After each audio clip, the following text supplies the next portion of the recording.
Audio resumen del libro 7 razones ocultas por las que los empleados se van, por Leigh Bram, narrado por Armando Fernández. Cómo detectar las señales de deserción de los empleados para actuar antes de que sea demasiado tarde. Introducción.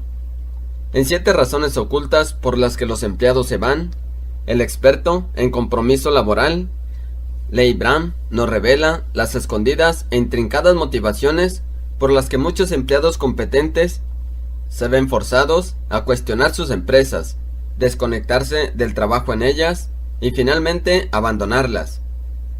Las verdaderas causas de fondo de la rotación del personal se encuentran vistas delante de nuestros propios ojos. Solo hace falta prestar un poco de atención para ver que no son otras sino la falta de reconocimiento, trabajos que no llenan, unas limitadas posibilidades de promoción, malas prácticas de gestión, un liderazgo falto de confianza o culturas laborales disfuncionales. Sin embargo, todas ellas se mantienen ocultas ante los individuos que precisamente deberían ser los más conscientes de ellas. Aquellos directivos cuya función es involucrar y retener a los mejores empleados de cada organización. La mayoría de dichos directivos cree que estos empleados se van de la empresa porque les atraen mejores ofertas de fuera, factores de atracción, aunque sin duda dichas ofertas desempeñan un papel importante. Considerarlas la causa principal resulta simplista, además de superficial. Lo que estos ejecutivos olvidan es que son los factores de repulsión ya mencionados, los que fomentan el atractivo de las oportunidades externas. La pregunta que deberían hacerse a estos empleados no es ¿por qué nos dejas?, sino ¿por qué no te quedas? Basándose en los datos proporcionados por unas 19,000 encuestas realizadas a los empleados por el prestigioso Instituto Saratoga, dependiente de la consultora PricewaterhouseCoopers, el autor analiza cada una de las razones del descontento y propone medidas concretas que cualquier empresa puede adoptar para satisfacer mejor las necesidades de sus empleados, darles la oportunidad de desarrollarse y evitar que se vayan. Primera razón: expectativas defraudadas. Cada día nuevos candidatos entran a formar parte de las plantillas de las organizaciones llenos de ilusiones y expectativas poco realistas. Algunos permanecen en ellas y se adaptan. Otros se desentienden, porque se quedan, y muchos optan por irse. En la raíz de su descontento se encuentra una expectativa incumplida. En algunos casos, ciertas esperanzas pueden haber sido poco realistas, pero en otros no es así. Sea como fuere, lo que al final importa es que las expectativas poco juiciosas o insatisfechas pueden costar a una empresa millones de dólares. El coste de perder a un profesional generalmente se estima en el valor de su salario anual. Si ese salario asciende a $50,000, perder unos 20 empleados al año se saldaría con $1,000,000. En ninguna encuesta de salida de una empresa es posible encontrar un listado de razones que incluya expectativas incumplidas, aunque con toda probabilidad se trate del motivo más fuerte. Según los datos aparecidos en numerosas investigaciones, esta es la razón principal por la que un 4% de los empleados norteamericanos dejan su trabajo al primer día. Más del 50% lo hacen en los primeros 6 meses, y con toda probabilidad es el factor clave que impedirá a un 40% de ejecutivos más de 18 meses en sus puestos. Las expectativas mutuas ocultas, el contrato psicológico. En su artículo clásico El contrato psicológico, gestionar el proceso de contratación, John Paul Cotter definió el contrato psicológico como un contrato implícito entre un individuo y una organización, que especifica lo que cada parte espera recibir y dar una a otra en la relación. El cumplimiento o incumplimiento de este contrato se produce en función de 4 tipos de expectativas de las dos partes: lo que el empleado está dispuesto a dar y lo que la organización espera recibir. Por ejemplo, cuando un nuevo empleado espera que se le promocione tras un año en el puesto y su superior no está dispuesto a hacerlo, una de las expectativas del primero se ve frustrada, y viceversa, si es promocionado, su expectativa se cumple. Las investigaciones de Kotter confirman que cuanta mayor correspondencia existe entre las expectativas mutuas, mayor es la satisfacción laboral, y menor la rotación de los empleados. Cuando un empleado se da cuenta de que la empresa desoye algunas de sus aspiraciones, a menudo se siente traicionado, como si un verdadero contrato fuese roto de mala fe. Esta experiencia puede convertirse en un shock o punto de inflexión, a partir del cual se inicia la espiral descendiente de un progresivo menor compromiso hasta el abandono final de la empresa. Cuanto más claras sean las expectativas de un empleado, mayores probabilidades existen de que se correspondan con las de la empresa. Sin embargo, muchos empleados nuevos, recién salidos de la universidad, conocen solo muy vagamente sus deseos y necesidades. Este problema se complica cuando, tal y como ocurre muy a menudo, tampoco la organización sabe bien qué es lo que espera del recién contratado. El contrato psicológico cambia con el tiempo, en la medida en que las expectativas, tanto del empleado como el de la empresa, van modificándose. En cada reorientación de las expectativas, la comunicación abierta debe ayudar a mantener la convergencia de ambas partes o llevarlas a renegociar o romper el contrato. Las prácticas que ayudan a mejorar el cumplimiento mutuo de las expectativas. Existen algunas prácticas de eficacia demostrada, utilizadas en las mejores organizaciones, que aumentan considerablemente la probabilidad de que el nuevo contrato triunfe en la empresa, se sienta satisfecho con su trabajo y permanezca por mucho tiempo en la misma. Estas son: hacer un análisis previo y realista sobre el trabajo con cada nuevo candidato. Esta práctica es la manera más habitual de abordar las expectativas potencialmente desenfocadas. Supone una discusión abierta y franca sobre las actividades del trabajo, el rendimiento que se espera, el equipo de trabajo inmediato, las condiciones, reglas y políticas de trabajo, la cultura corporativa, el estilo de liderazgo, la estabilidad financiera de la empresa y cualquier otro tema cuyas sorpresas deban reducirse al mínimo. Aunque esta práctica no está exenta de controversias, el riesgo de asustar o perder empleados talentosos puede ser grande. La experiencia de las empresas que le han adoptado demuestra que aquellos candidatos que mejor se ajusten al perfil son los que en mejor número se echen atrás por haber participado en este análisis previo, e incluso se sienten más motivados gracias a él. Por ejemplo, la compañía GeoAccess de Kansas City se ocupa de concienciar a todos sus futuros empleados sobre las maneras de comunicarse en su ajetreada cultura corporativa. Se trata de un estilo de comunicación directo, sincero, espontáneo y a veces incluso grosero. En las reuniones los compañeros intercambian información que es honesta, pero también capaz de herir. Las empresas que pierden candidatos cuando se revelan la verdad sobre el puesto o el lugar del trabajo, los perderían igualmente en los primeros meses en su nuevo puesto. Por el contrario, aquellas que dicen la verdad desde el primer momento y permiten a los candidatos renunciar enseguida si no se sienten convencidos, ahorran los costes de su reemplazo y retención.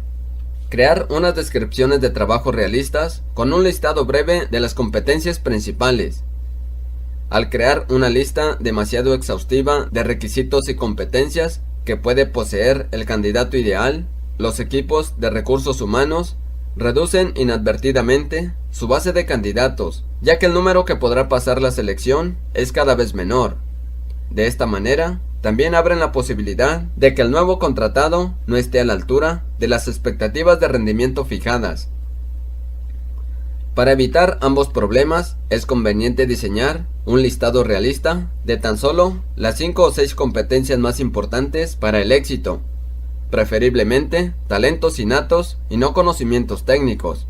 Por ejemplo, un buen representante del servicio al cliente no necesita solo conocer bien los productos de la empresa, sino también una capacidad innata para no tomarse personalmente las iras del cliente, permitir a los candidatos ensayar la experiencia del trabajo. La manera tradicional de hacerlo es planteando al candidato una pregunta similar a: ¿qué haría si un cliente amenaza con hablar con su superior y quejarse sobre el servicio? ¿O puede recordar un momento en que tuvo que enfrentarse a un cliente especialmente insatisfecho? ¿Cómo manejó la situación? Después de que FedEx se diera cuenta de que el 10% de sus mejores directivos dejaba la compañía, introdujo un curso de 8 horas llamado ¿Es dirigir para mí?, que los aspirantes deban seguir antes de convertirse oficialmente en candidatos a puestos directivos. Durante el curso, los ejecutivos de FedEx describen de una manera realista a los asistentes los retos diarios de ser directivo: hora extra sin remunerar, sobrecarga de trabajo, problemas de gestión y de disciplina personal, etc. La compañía considera beneficioso este programa, ya que permite eliminar a aquellos candidatos que no se adaptarían bien, o que pretenden convertirse en directivos, como manera de promocionarse en la empresa. Segunda razón: desajuste entre la persona y el puesto. Las investigaciones de los últimos 25 años han demostrado que el 80% de los empleados piensa que no utiliza sus capacidades a diario. Esto se debe a que los directivos no se preocupan por ello, o no notan el aburrimiento, y hay una escasez de retos. Delegan muy poco las responsabilidades, como para hacerlas interesantes, o convertirlas en un desafío. Los empleados desconocen sus fuerzas y el tipo de trabajo que mejor les convendría. Muchas organizaciones carecen de un método de evaluación efectivo del talento de sus empleados. Dadas estas situaciones, resulta sorprendente que un 20% del personal laboral sí llegue a utilizar sus capacidades todos los días. Ello supone un recordatorio de que existen contados directivos que se preocupan de que el talento de sus empleados se corresponda con las exigencias del puesto, y éste cumpla las expectativas de quien lo ocupa. El ingrediente principal, que escasea en muchas otras empresas, es la falta de pasión en los directivos para colocar a los empleados idóneos en un puesto. Aunque existen muchos obstáculos que impiden el desarrollo de esta pasión, el más importante es la falta de conocimiento sobre la naturaleza del talento humano. Algunos directivos creen que sus empleados son piezas para colocar en cualquier ranura donde se necesite. Otros son de la opinión de que las habilidades y el conocimiento importan más que el talento. Y unos terceros están convencidos de que con una formación, tutoría y actitud adecuadas, los individuos pueden aprender a hacer bien cualquier trabajo. En el trasfondo de estos tres malentendidos está la idea de que las necesidades de la organización debe prevalecer sobre las necesidades del individuo, que siempre es el que debe adaptarse. No obstante, en los tiempos actuales, las empresas compiten por talentos, y las oportunidades que estos tienen de encontrar un puesto acorde con sus necesidades son cada vez más numerosas. En este punto, las organizaciones empiezan a darse cuenta de que tal vez sea posible encontrar una manera de alinear las necesidades del empleado y las de la organización, de manera que se satisfaga a ambas partes. Las mejores prácticas de selección. Las empresas que gozan de una gran reputación a la hora de elegir a los mejores talentos y colocarlos en los puestos acertados suelen tener en común una serie de prácticas, y aquí las más significativas. Comprometerse con la mejora continua del talento. Las mejores empresas son muy serias y decididas a la hora de planificar su gestión de talentos. Son conscientes de que su futuro depende de la búsqueda y retención de la gente adecuada para cada puesto, y no lo dejan al azar. Tomemos el caso de The Hartford, que como la mayoría de las empresas todavía, que solía depender de los anuncios clasificados y los cazatalentos para llenar sus vacantes. Con el tiempo, sus directivos comprendieron que gastaban demasiado tiempo y dinero con tales métodos de búsqueda. Decidió hacer algo al respecto. El director de recursos humanos de la compañía contrató a un investigador para que identificara y evaluara tanto a los candidatos recomendados por los ejecutivos de la empresa como a los provenientes de otras fuentes. cada vez que recibían la recomendación de un candidato, el Departamento de Recursos Humanos le llamaba a la entrevista y la información obtenida en ella pasaba a formar parte de una base de datos. Con este sistema, los ejecutivos se sintieron más libres para dedicarse a la búsqueda en vez de a la evaluación de talentos. Gracias a esta medida, de Hereford también rebajó los gastos de contratación y aumentó la retención de sus empleados. Crear una amplia red para la captación de los mejores talentos. La lógica de esta práctica es simple. A mayor selección, más posibilidad de encontrar al candidato perfecto. Hay 3 maneras de expandir la base de candidatos. No imponer demasiadas exigencias para el puesto. Cambiar los requisitos para él mismo. Y buscar bolsas de talento no exploradas antes. A veces, las descripciones del puesto contienen demasiadas condiciones, muchas de las cuales son recomendables pero no esenciales, y obstaculizan el reclutamiento de los nuevos talentos. Hay que tratar de eliminarlos, especialmente cuando el mercado laboral se ve reducido, o hay escasez de talento para el puesto ofertado. Cambiar los requisitos de un puesto puede aumentar la disponibilidad de los solicitantes. Hubo un tiempo en que la compañía UPS experimentaba una gran rotación entre sus conductores. Al hacerles una encuesta sobre los motivos que les empujaban a dejar la empresa, la mayoría manifestó que lo que más les molestaba era tener que cargar y descargar los camiones. Tras este hallazgo, la compañía decidió suprimir la carga y descarga como uno de los requisitos del puesto y crear una nueva categoría, los cargadores. Este razonamiento estaba lleno de sentido. La disponibilidad de conductores es mucho menor que la de cargadores, así que no era nada conveniente reducir aún más la primera. Al final resultó que la rotación entre los cargadores era también alta, pero estos eran más fáciles de reemplazar, y la solución en definitiva mejoró la situación. En cuanto a la bolsa de talentos alternativas, una de las más ignoradas es la de los candidatos internos. Muchos directivos dedicados a la contratación se convierten en víctimas de su propia y limitadas percepciones. No pensar en los asistentes administrativos para los puestos directivos por considerarles empleados de segunda es uno de los prejuicios más comunes. Seguir un proceso de entrevista bien definido y riguroso. La mayoría de las empresas con buen historial de retención cuentan con procesos de estas características y con unos profesionales de la contratación que le siguen al pie de la letra.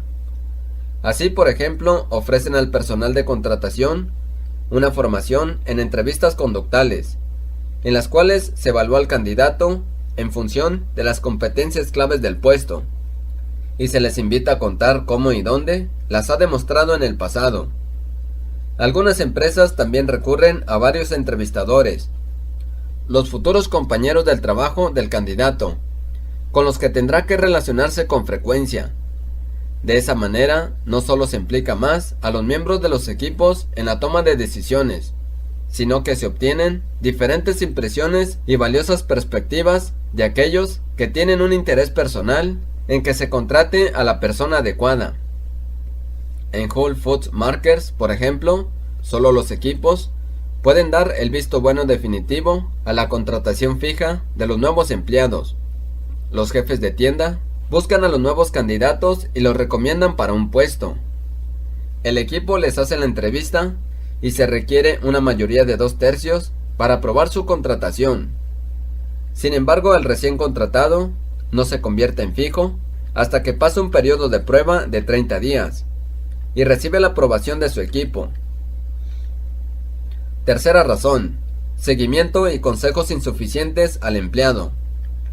El seguimiento del rendimiento y los consejos al empleado respecto a él son muy importantes para este último, ya que le ayudan a encontrar respuesta a 4 preguntas básicas.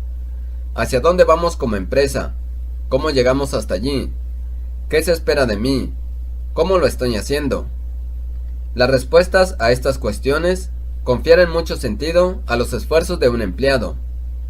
Todos tenemos una necesidad básica de ejercer alguna competencia y saber que nuestros talentos sirven para hacer una contribución valiosa. Las empresas deben asegurarse de que sus empleados cuenten con mentores y reciban los consejos oportunos de estos para que sus esfuerzos permanezcan en sintonía con las metas de la organización y las expectativas de sus supervisores directos. Esta sintonía es la condición previa de su compromiso con el trabajo que realizan. Ofrecer buenos consejos y seguimiento al empleado debe ir más allá del mantenimiento de unas cuantas reuniones con él y tratar de crear una relación abierta basada en la confianza mutua. La dinámica de la relación directivo-empleado es compleja, pero en el mejor de los casos, con buena fe y una actitud adecuada hacia el seguimiento, el empleado puede recuperar un compromiso con el trabajo que se haya debilitado o perdido. En ese sentido, sería recomendable implementar algunas de las siguientes prácticas: proporcionar consejos y seguimiento intensivos a los nuevos empleados. Los buenos directivos saben que necesitan gestionar adecuadamente el proceso de adaptación de su personal recién contratado. Para ello, adoptan unas medidas específicas: planificar la primera semana del empleado en su nuevo trabajo y pasar suficiente tiempo con él al principio y final de la misma. Durante esa semana, hablar con los recién incorporados sobre lo que se espera de ellos en los últimos 3 meses y pedirles que redacten un acuerdo de rendimiento en el que dichas expectativas se traduzcan en resultados específicos, medibles, alcanzables y realistas. Reunirse con ellos al cabo de los 3 meses para analizar los resultados obtenidos y sugerir otros nuevos por el próximo trimestre. No olvidarse de preguntarles si alguna de sus expectativas no se vio cumplida, e investigar juntos las posibles razones. Crear una cultura de consejos y seguimiento continuos. En algunas culturas corporativas, los consejos se imparten libremente, mientras que en otras, estos se guardan para un momento más oportuno que nunca llega, o coincide con el momento de la evaluación del rendimiento general. La compañía General Electric, bajo la dirección de Jack Welch, tenía una cultura de seguimiento constante. Cada día se realizaban evaluaciones informales del personal en comedores, pasillos y en reuniones de equipos. Muchas empresas han iniciado la mentoría de 360 grados o multilateral, que permite a los empleados recibir consejos formales, no solo de sus superiores, sino también de sus compañeros, subordinados o clientes. El objetivo es que puedan ver cómo se les percibe desde todos los ángulos. Este método obtiene los mejores resultados, principalmente cuando los consejos sirven para el desarrollo de uno mismo, y no para evaluar el rendimiento o apuntar a las decisiones sobre la promoción o subida del sueldo. Cuando se pone en práctica no de manera impuesta, sino de carácter voluntario, cuando a los empleados se les permite elegir a los evaluadores junto con su supervisor directo, y cuando tras recibir el informe de evaluación a los empleados se les anima a buscar aclaraciones con una discusión abierta con los evaluadores. Exigir responsabilidades. Exigir responsabilidades a los directivos por el seguimiento de sus subordinados. Algunas compañías como The Security Benefit Group de Topeka, Kansas, han introducido los sistemas de evaluación vertical, mediante los cuales sus empleados pueden evaluar la calidad de la gestión de personal de sus superiores. Esta práctica ha mejorado considerablemente los resultados de la evaluación desde que se introdujo en 1995. Otras empresas empiezan a incorporar las competencias de seguimiento en los listados de los requisitos claves que debe poseer un directivo. Por ejemplo, en vez de exigir la simple gestión de personal como una de las competencias de los directivos, es preferible seleccionarlos, formar y evaluar en función de unas competencias definidas más concretamente. Esto significa, debe traducirse en varias competencias más específicas, tales como la planificación de recursos humanos, la selección de empleados, el seguimiento, la formación y desarrollo, y el reconocimiento y motivación de los empleados, con unas definiciones claras de lo que debe ser cada una de ellas. Cuarta razón: pocas oportunidades de crecimiento y promoción. Son tantos y tan grandes los cambios en el mundo actual de los negocios y en su funcionamiento, que su impacto sobre las carreras profesionales de los individuos que trabajan en las empresas debe ser reconocido. Las oleadas de reducción de plantillas han afectado al contrato de lealtad y aumentado los niveles de estrés e inseguridad laboral. La atención continúa hacia los resultados finales a corto plazo, especialmente entre las grandes compañías. Ejerce una enorme presión sobre los ejecutivos para conseguir reducir costes y obligar a los empleados a producir más con menos. La mejora en productividad se obtiene así al precio de reducir la satisfacción del empleado con su trabajo, congelar su promoción e impedir la creación de empleo. El efecto acumulativo de todos estos cambios ha sido la creación de un nuevo contrato entre el empleador y el empleado que favorece las expectativas laborales a corto plazo. La promoción en forma de reconocimiento, crecimiento y satisfacción personal y una mayor autonomía del empleado. Este nuevo tipo de contrato no es aún una realidad en muchas organizaciones, especialmente en aquellas que valoran el control por encima de la autonomía de sus empleados. En contraste, la mayoría de los empleados más atractivos apuesta por que sus empleados tomen la iniciativa en el desarrollo de sus carreras profesionales, permanezcan en la empresa y se sientan comprometidos con su trabajo. Para ello les proporcionan la información y herramientas necesarias, tal y como demuestran estas prácticas. Ofrecer las herramientas de autoevaluación y la formación en la autogestión de la carrera profesional a todos los empleados. Las empresas inteligentes reconocen que sus empleados ofrecer las herramientas de evaluación y la formación en la autogestión de la carrera profesional a todos los empleados. Las empresas inteligentes reconocen que sus empleados pueden no ser totalmente conscientes de sus puntos fuertes y en consecuencia no pueden comprenderlos, articularlos o utilizar todo su potencial. Al desconocer sus talentos, los empleados pueden elegir puestos inadecuados para ellos.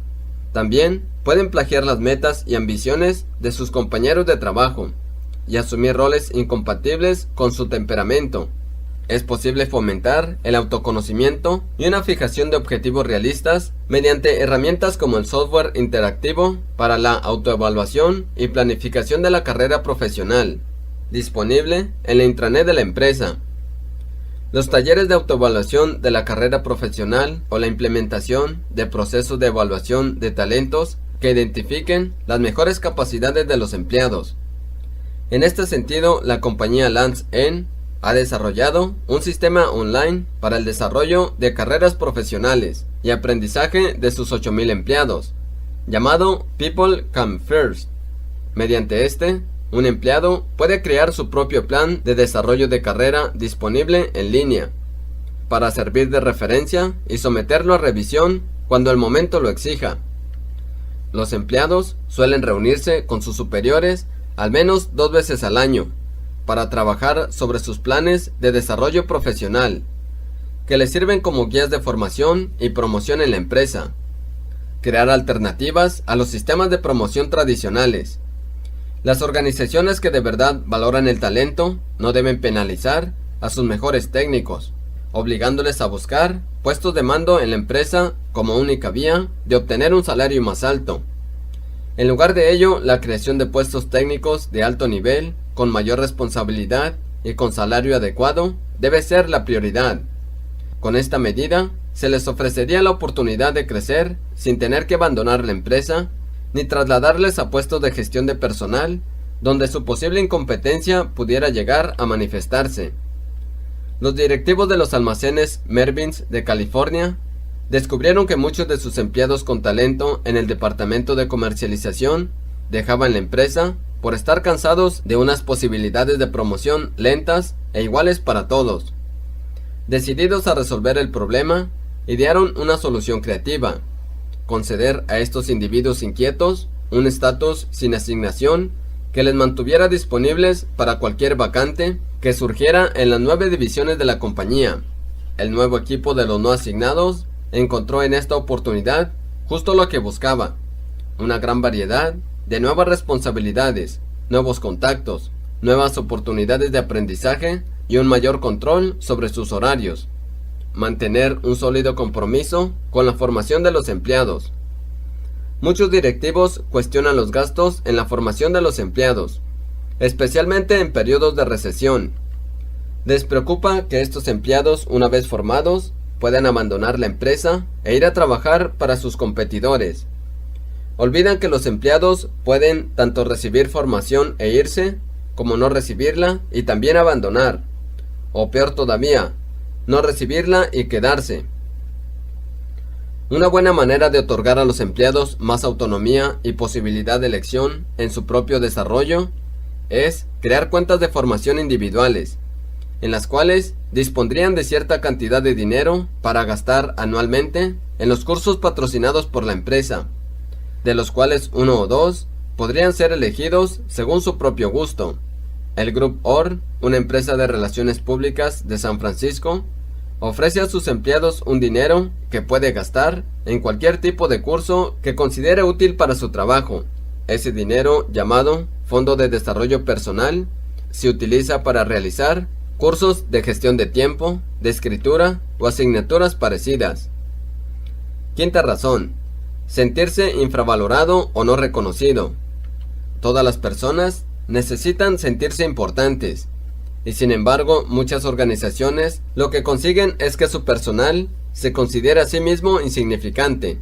A veces los empleados notan una simple falta de aprecio, tienen el sentimiento de merecer el reconocimiento y no recibirlo, o les parece que nadie nota su existencia.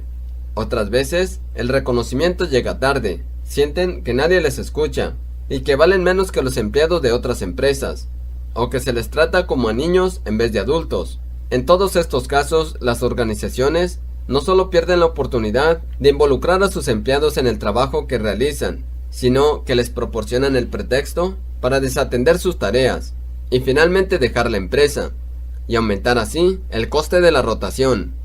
Los directivos son, a menudo, reacios a reconocer este estado de cosas por diferentes razones: falta de empatía, poca atención al trabajo de sus subordinados para saber cuándo una tarea realizada merece reconocimiento, desconocimiento del trabajo de los empleados para poder diferenciar entre un rendimiento mediocre y uno extraordinario, o la simple creencia de que el reconocimiento es algo que corresponde a la sección de recursos humanos.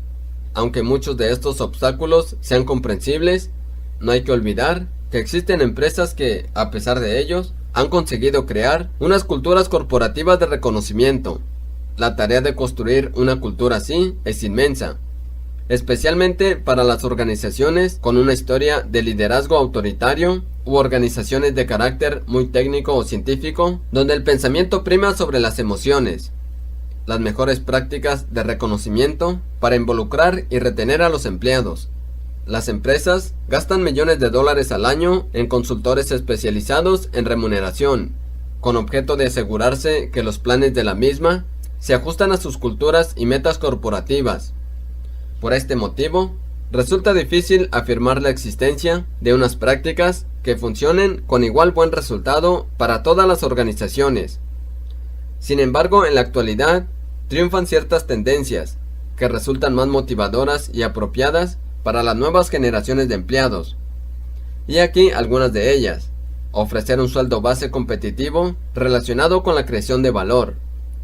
La necesidad actual de proporcionar un valor añadido a los clientes, unidas a la de controlar las subidas del sueldo base, ha llevado a muchas empresas a relacionar el sueldo base más la creación de valor que con el rango o los años de experiencia laboral. Este nuevo énfasis es notable en un cada vez mayor número de compañías que pagan más a empleados de rango inferior que a los superiores de estos, basándose en la consideración de que su contribución para alcanzar los resultados finales ha sido mayor o decisiva. En la Container Store, por ejemplo, considerada como una de las 100 mejores empresas donde trabajar, según la revista Fortune, no es infrecuente que un asociado de ventas gane más que el jefe de la tienda. Premiar resultados con una paga variable en sintonía con el cumplimiento de las metas de la empresa. Debido a que cada vez se presta más atención a la productividad, muchas compañías optan por nuevas prácticas de remuneración que requieren de los empleados arriesgar su salario a cambio de mayores beneficios, si con él ayudan a la empresa a cumplir sus objetivos de negocio. Mientras que muchos empleados se sienten incómodos asumiendo riesgos de este tipo, otros tantos, incluidos los mejores de ellos, acogen favorablemente la oportunidad de convertirse en propietarios y ser retribuidos en proporción a su contribución. USA 800 Inc., un centro de llamadas y realización de pedidos con unos 400 empleados en Estados Unidos, llegó a tener unas tasas de rotación de hasta el 70%, lo que ocasionaba unas grandes pérdidas de dinero invertido en formación y múltiples interrupciones en el servicio al cliente. Los propietarios de la empresa decidieron convertirla en una entidad perteneciente a un 100% a los empleados. Desde entonces sus ingresos aumentaron hasta un 30% y la tasa de rotación de empleados bajó al 23%. Otro beneficioso efecto de esta medida de los directivos de la compañía provienen hoy de sus propias filas. Mantener a los empleados informados de la situación de la empresa. Pocas cosas pueden hacerles sentirse menos importantes a los empleados que la retención de información que estos quieren y necesitan conocer. Ocultársela provoca su desatención, alineación y falta de compromiso con la empresa. Por el contrario, las organizaciones que garantizan a sus empleados un flujo constante de información relevante fomentan la identificación y el compromiso con la entidad. Para ilustrar este punto, cabe recordar la famosa historia de éxito de la Springfield Remanufacturing Company y su gestión de cuentas abiertas. Tras muchos años de frustración por trabajar en una compañía donde la información era privilegio exclusivo de la alta dirección. Tras muchos años de frustración por trabajar en una compañía donde la información era privilegio exclusivo de la alta dirección, Jack Stack fundó Springfield Remanufacturing Company, comprometiéndose a hacer pública su información operativa y financiera, y a enseñar a sus empleados a saber interpretarla y a tomar decisiones de acuerdo con ella. Stack también ofreció a los empleados participaciones en el capital de la compañía, lo cual fortaleció su sentimiento como propietarios del negocio. Como resultado de estas prácticas, las ventas anuales de la compañía crecieron de 16 a 83 millones de dólares en tan solo 9 años. Y el libro de Stack, El gran juego del negocio, atrajo tanta atención que docenas de compañías, entre ellas FedEx, Allstate Insurance, Exxon, The Body Shop y Austin Frito-Lay, han adaptado las ideas allí descritas a sus propios negocios. Sexta razón: el estrés por sobrecarga de trabajo y el desequilibrio entre el trabajo y la vida personal. La existencia del estrés en la vida laboral no es ninguna sorpresa, pero resulta revelador considerar cuántas cosas están relacionadas con él en el lugar de trabajo. Sobrecarga de trabajo, conflictos de personalidad, horas extras forzadas, supervisores desorganizados, chismes, acoso, prejuicios, deficiente trabajo en equipo, abuso de los directivos y falta de sensibilidad, horarios inflexibles, etc. Los comentarios de los encuestados por el Instituto Saratoga no dejan lugar a dudas. A los empleados se les exige hacer más con menos. Están expuestos a abusos, acosos e insensibilidades de todo tipo. Muchas veces tienen que sacrificar su familia o su vida personal. Su trabajo no les proporciona ninguna diversión, y los beneficios no se ajustan a sus necesidades.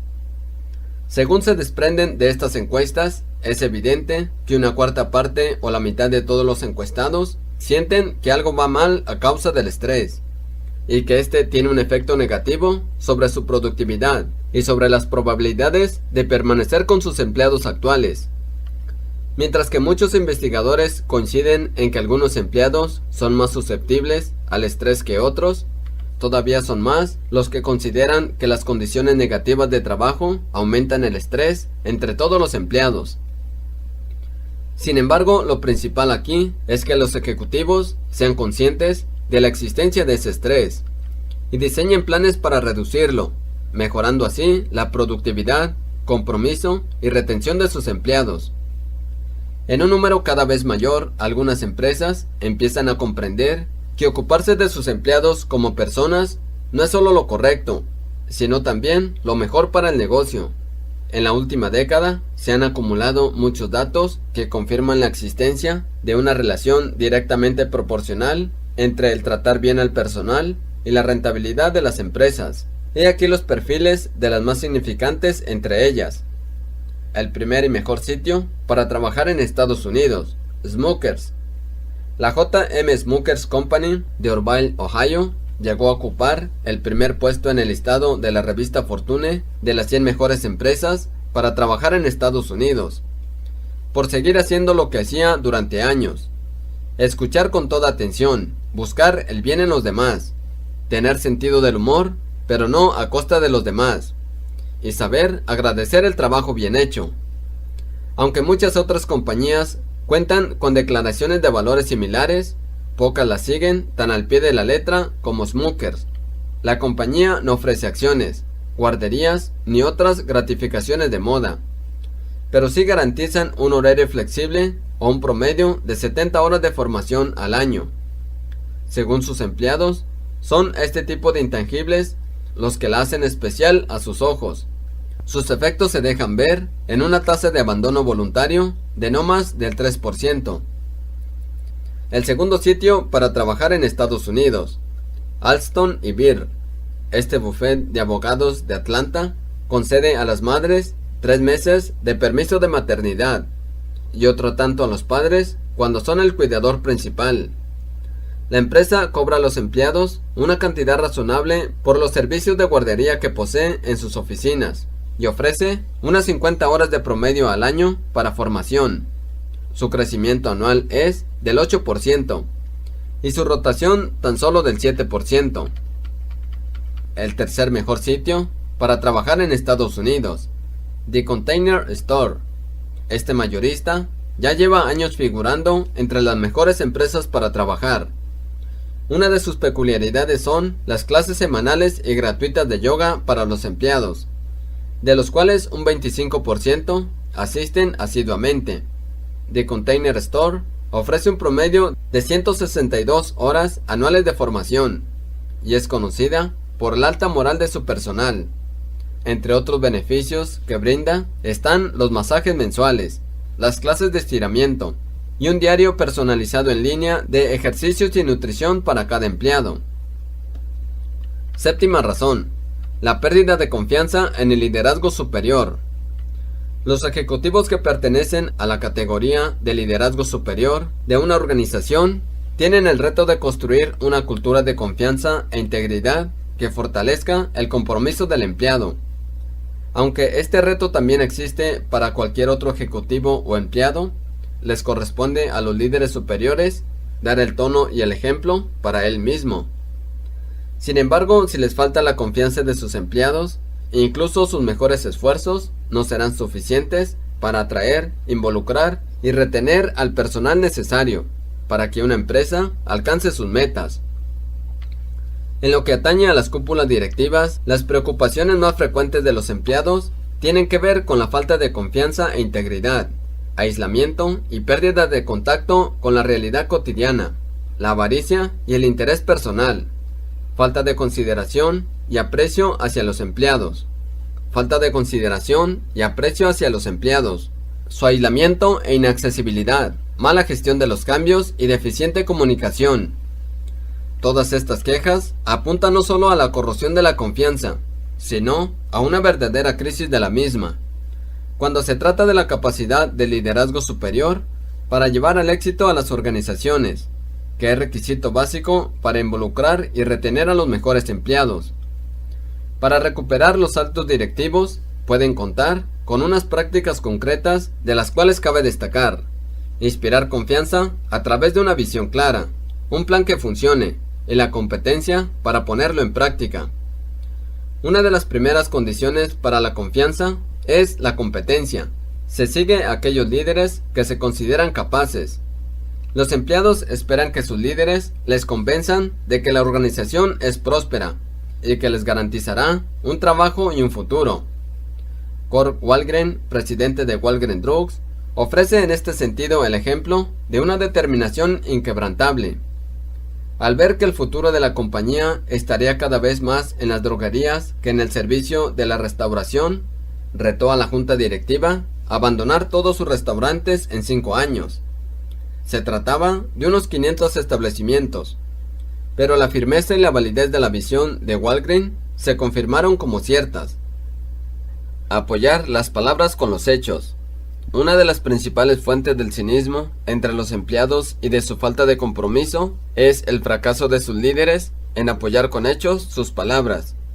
Se cansan de oír cómo la gente es nuestro activo más importante y ver el presupuesto para formación recortado sin ningún miramiento, de cómo la calidad es lo principal y se obliga a los empleados a terminar el trabajo con 1/3 del tiempo necesario, o de cómo tratar al personal con justicia debe ser la prioridad de todos los directivos, cuando no se exigen responsabilidades a aquellos que no lo hacen. Depositar nuestra confianza en los empleados. Demostrar confianza en las personas que todavía no se han hecho dignas de ella es una actitud arriesgada. Con ella, los líderes pueden comprometer su autoridad como tales. Pueden confiar demasiado en sus empleados, tomar decisiones importantes antes de que estos estén listos, y perjudicar así la relación con el cliente. Los almacenes Nordstrom son famosos por la confianza que depositan en sus empleados de ventas, permitiéndoles tomar decisiones inmediatas que fomentan la lealtad del consumidor, incluso cuando se trate de gastar el propio dinero de la compañía. Conclusión: convertirse en una de las mejores organizaciones para trabajar es un sueño alcanzable para cualquier empresa, independientemente de su tamaño. Ello no es una tarea fácil, pero tampoco imposible. Con un esfuerzo conjunto entre alto liderazgo, liderazgo de recursos humanos, ejecutivos y empleados, esta meta ya ha sido hecha realidad en muchas empresas del mundo. A cada una de todas las partes interesadas le corresponde realizar unas acciones concretas. Así, los ejecutivos superiores deben comprometerse, conseguir el apoyo de todos los implicados, construir una cultura de la confianza y de la competencia, aprobar presupuestos y responsabilizar a todos los directivos en la tarea de retención de empleados. A los líderes de recursos humanos les corresponde vincular las estrategias de talento con los objetivos de la empresa, ayudar a la organización a comprender las verdaderas razones por las que algunos empleados se quedan y otros se marchan, y recomendar las mejores prácticas.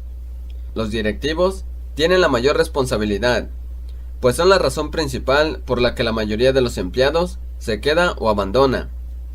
Deben comprender que el salario no es la razón principal para dejar una empresa, y aceptar que su estilo de gestión, en cambio, sí puede serlo, y así proceder enseguida a cambiarlo. Finalmente, los empleados deben recordar que ningún directivo posee tanto poder para involucrarlos en el trabajo como ellos mismos. Al sobrevalorar el papel del directivo en el fortalecimiento del compromiso del empleado con la organización, muchas empresas se arriesgan a crear un ambiente en el cual los empleados se vuelven pasivos y esperan que toda motivación e incentivo venga desde afuera. En esas circunstancias, es fácil caer presa de una mentalidad victimista, que solo se ocupa de reclamar derechos, olvidando las obligaciones.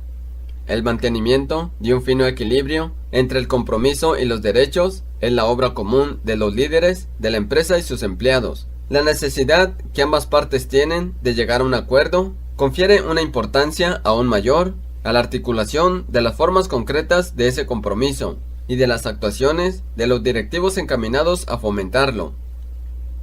Leigh Braham es presidente, fundador de la consultoría Keeping the People Inc. Braham goza de un amplio reconocimiento como autoridad sobre el compromiso de los empleados y las mejores prácticas de las organizaciones con una alta retención de empleados. Fin del audioresumen. Narrado por Armando Fernández.